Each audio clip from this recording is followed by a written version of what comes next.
Inscreva-se no canal Linha de Divisa, deixe seus comentários e acione as notificações.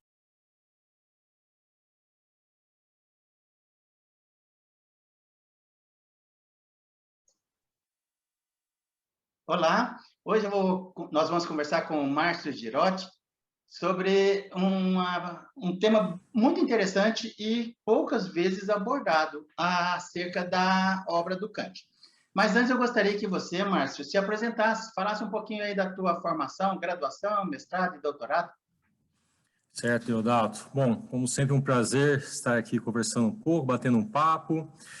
Bom, minha graduação foi em filosofia na Unesp de Marília, onde eu também fiz o meu mestrado, né, em filosofia kantiana, basicamente trabalhando a virada crítica da filosofia de Kant.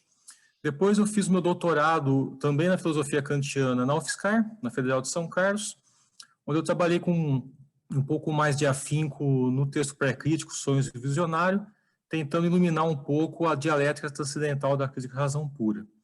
E depois eu acabei fazendo meu pós-doc, logo em seguida, né, emendando lá com o doutorado, tentando entender um pouco mais a questão da ilusão em Kant, né, no sentido de que ele fala de uma ilusão transcendental, mas trabalhando, na verdade, a etimologia da palavra shine. Meu pós-doc eu fui fazer na Federal de Uberlândia, na UFO, onde eu trabalhei exatamente a questão da ilusão na sua etimologia. Esse foi o meu percurso, foram 12 anos entre graduação e pós-doutorado, sempre trabalhando a filosofia de Kant. Ok. Márcio, nós vamos conversar hoje especificamente sobre um artigo que você escreveu abordando a tradução da palavra shine. Qual é o nome do artigo, para ficar claro para quem está nos assistindo, e aonde você publicou esse artigo? Então, eu intitulei esse artigo como A Etimologia da Ilusão em Kant, Traduções e Apontamentos. Eu publiquei esse artigo na revista Contemplação. Ok. Você buscou compreender a tradução dessa palavra, né, do termo alemão shine, a partir da dialética transcendental da crítica da razão pura. Como é que foi isso? Isso mesmo, Deodato. O que acontece, né? Quando eu terminei o meu doutorado, eu sempre tentei pontuar momentos que o Kant trabalhava a questão da ilusão, né?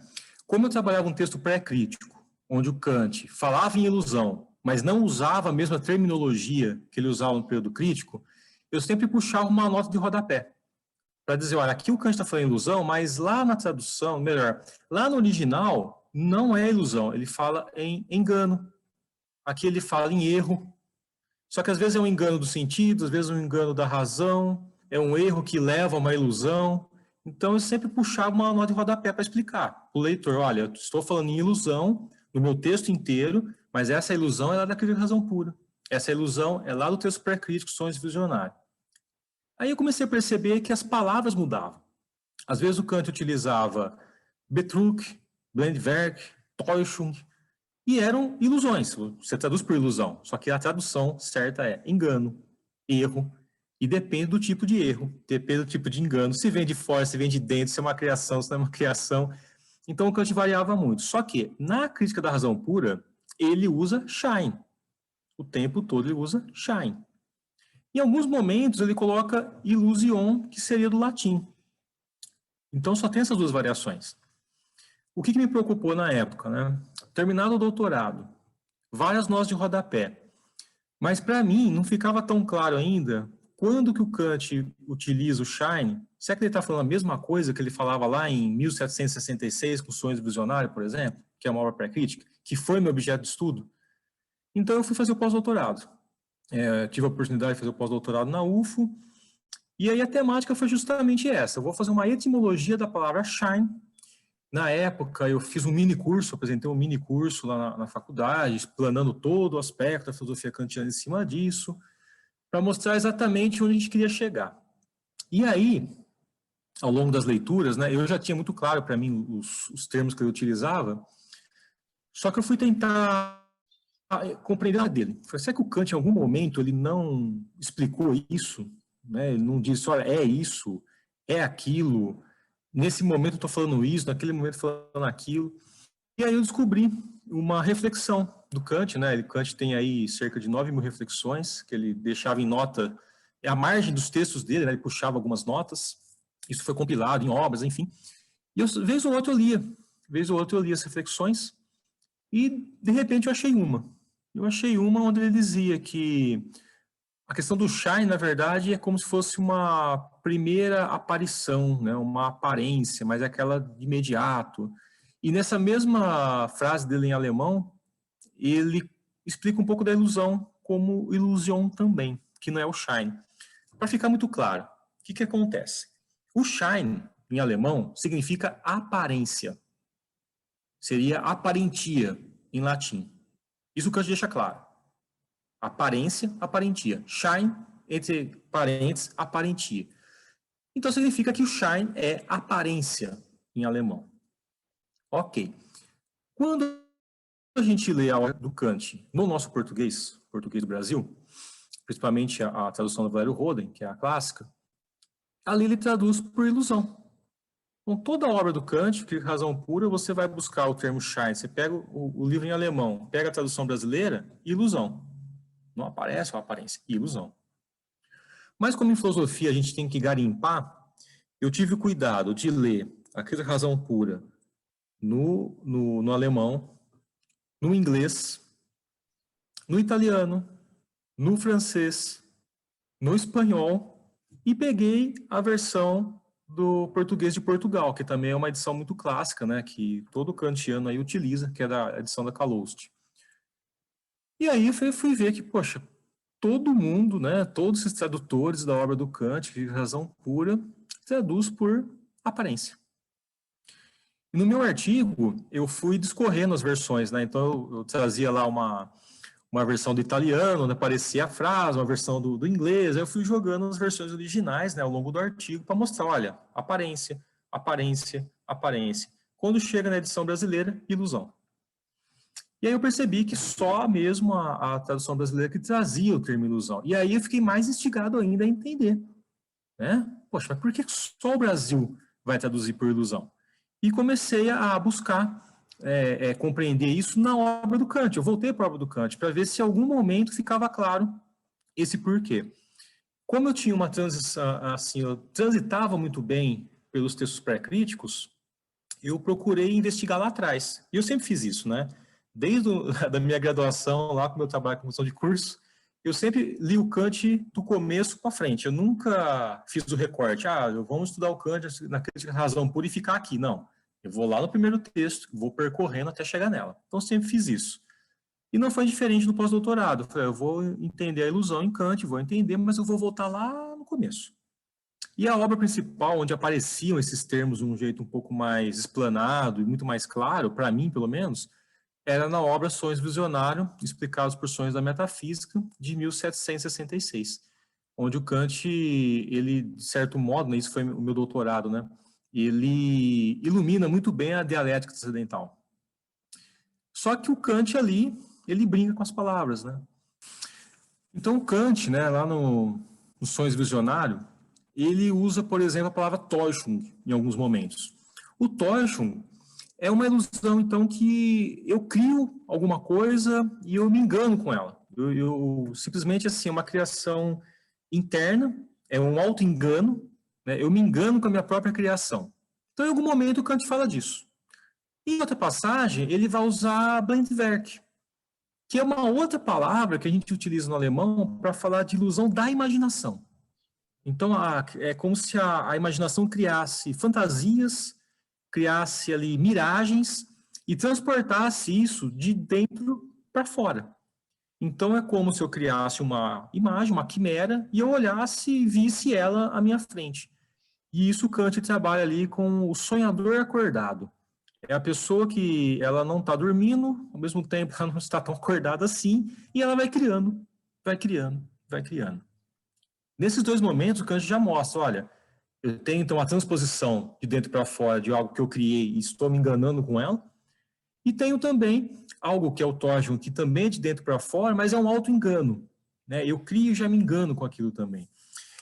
E depois ainda o Kant vai trabalhar uma outra palavra em outro momento, que é Betrug. que é uma outra expressão em alemão que também tem a ver com essa questão do engano, só que esse engano vem de fora, né? Ou seja, é um engano dos sentidos. É como uma ilusão de ótica. Ou seja, eu vejo alguma coisa que não é exatamente aquilo que eu estou vendo, mas eu tenho uma ilusão de ótica e o meu entendimento, né, a minha imaginação capta aquilo e se engana. Mas é um erro dos sentidos. Ali eu estou sendo enganado. Isso vem de fora para dentro. Consequentemente, o Kant começa, então, a trabalhar termos diferentes para mostrar essa questão do engano da razão, lá nos sonhos visionários. Porque o Kant não tem claro ainda a questão da faculdade do entendimento, faculdade da razão, faculdade da imaginação, faculdade dos sentidos, faculdade do juízo. Isso vai ser lá em 81, né? 1781, com a crítica da razão pura. Nesse texto pré-crítico, então, ele quer fazer o quê? Ele quer colocar, de certo modo, a metafísica como ciência. Né? Ele se coloca nessa situação, né? Que a metafísica seria como a ciência dos limites da razão. Então, para isso, ele tem que deixar muito claro o que é o que é o louco. Ele usa essa expressão também, usa Wahn. O que é o louco? O louco é aquele que se engana, que cria uma imagem e acredita nela, no mundo real. Mas esse que se engana, que engano que é esse? É um Betrug? É um Täuschung? É um Blendwerk? Então, na obra do sonho visionário, ele vai mostrando certinho, ponto a ponto. Só que quando ele chega na crise da razão pura, que ele já tem para ele que, olha, a metafísica é possível como uma ciência, por meio dos juízos sintéticos a priori, que a ilusão é uma ilusão transcendental que é necessária, ela não se dissipa, é necessário que eu tenha essa ilusão transcendental, que é uma ilusão da razão, para que eu possa atingir uma unidade sistemática de todo o conhecimento. O Kant tem muito claro para ele o que é essa ilusão. Não é mais aquele engano, simplesmente do louco, o engano dos sentidos, da imaginação que cria, que constrói, não. Já é uma ilusão necessária, indissipável, que faz parte do conhecimento, faz parte da busca que a razão faz para atingir uma unidade incondicionada de todo o conhecimento. Então, essa ilusão passa a ser uma ilusão transcendental e necessária. Por isso que na crise da razão pura, o Kant não usa mais o Betrug, Blendwerk, Täuschung, ele vai usar Schein, porque o Schein é a tal da aparência, né? E eu destaquei aqui, Deodato, até trouxe o número da reflexão que o Kant faz e apresenta. Na reflexão 2550, ele diz que o Schein é a aparência como ilusão do entendimento. Então, a ilusão aqui é o ilusion mesmo, né? É ilusão para qualquer um, não tem nada a ver com a aparência ainda. Mas é a aparência como ilusão do entendimento. Nessa reflexão ele fala assim. Numa outra reflexão, que essa para mim foi a definitiva, é a reflexão 4930. Eu até trouxe a expressão em alemão para passar para a gente aqui, ó. Ele diz assim, no 4930. Der Schein ist der Anschein. Aí, entre parênteses, coloca assim. Der ist der Schein. Ou seja, né, para a gente seria mais ou menos assim, né? A aparência, né, ou essa ilusão, é a aparência, a primeira aparência, a primeira aparição. Então, der Erschein, a aparência. Ist der Anschein. Então, a aparência é a aparência como primeira aparência. Parece um pouco confuso, mas não é confuso, porque ele está dizendo o seguinte, olha, a aparência é aquele primeiro aparecer. E isso é ilusão, porque você não tem a consciência daquilo. Aí fez tudo sentido para mim. Por que no Brasil, então, a gente traduz ilusão, ou melhor, traduz o Schein por ilusão? Porque para a gente, quando a gente tem a sensação e não faz o processo cognitivo, você se ilude. Então é a primeira ilusão, a primeira aparência. Só que no termo alemão, essa ilusão ela não é tal como a nossa, né?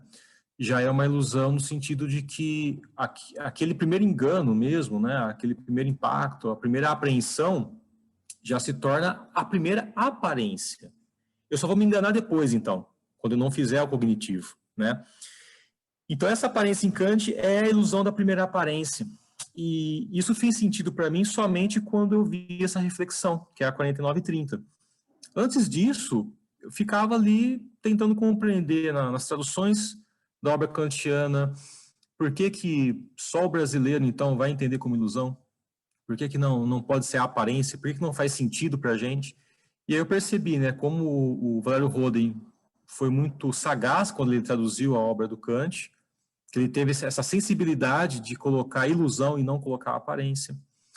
No entanto, né, na última edição da tradução da obra do Kant, não me recordo agora quem traduziu, mas é uma pessoa também bem conhecida aqui no Brasil, foi tradução pela editora Vozes, e eu me lembro de pegar esse livro, assim que saiu a tradução, eu fui correndo para ver, será que ele traduziu por aparência ou ilusão? Abri, olhei, ilusão. Fechei, não comprei essa edição, inclusive, não tenho ela, porque para ser igual a outra, para mim não vai fazer diferença, porque ele também manteve ilusão e não aparência, né? Esse foi o contexto geral de tudo isso.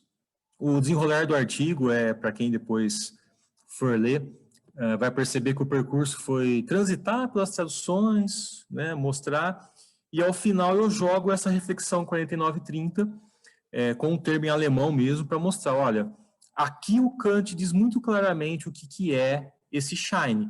O shine é o unshine, né? É a primeira aparição, primeira aparência. Ok. Só para ratificar o que você já falou, qual foi exatamente o seu intuito, o seu objetivo ao fazer esse estudo, essa arqueologia? E quais foram as suas conclusões? Então, o que acontece, né? Qual que foi a importância exata de se entender uma etimologia da palavra shine, né? Por que o shine ele era de suma importância?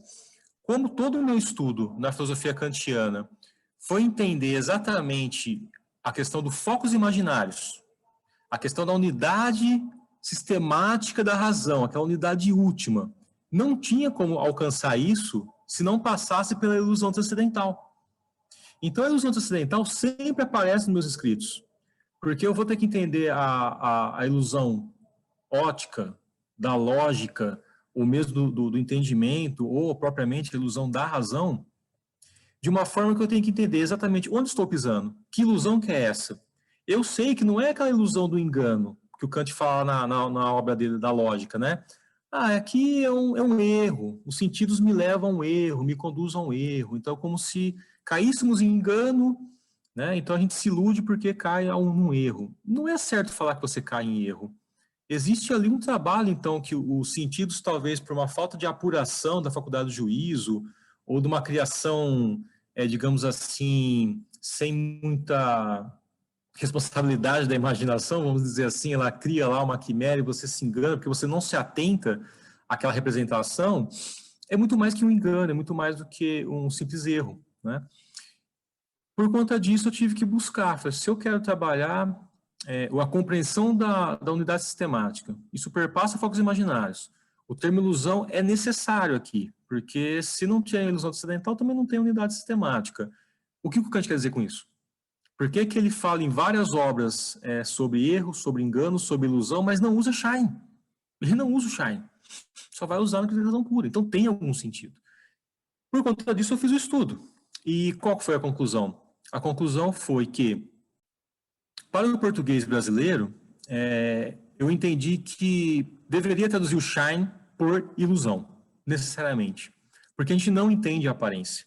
Se você fala, olha, estou em aparência, estou em ilusão, peraí, a pessoa não está bem, ela não está consciente. Então, o termo aparência, para nós brasileiros, não funciona, né?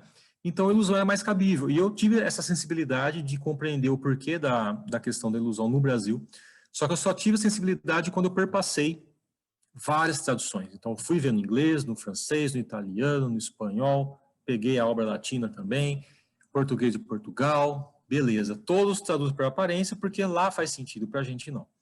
E como em filosofia a gente sempre faz a comparação, pelo menos, né? Lê o original, vê uma tradução, tenta olhar aqui e ali, não se perde o campo filosófico, né? Eu, lendo Kant, eu tenho consciência de quando eu leio o termo ilusão no Brasil, eu sei que ele está falando shine.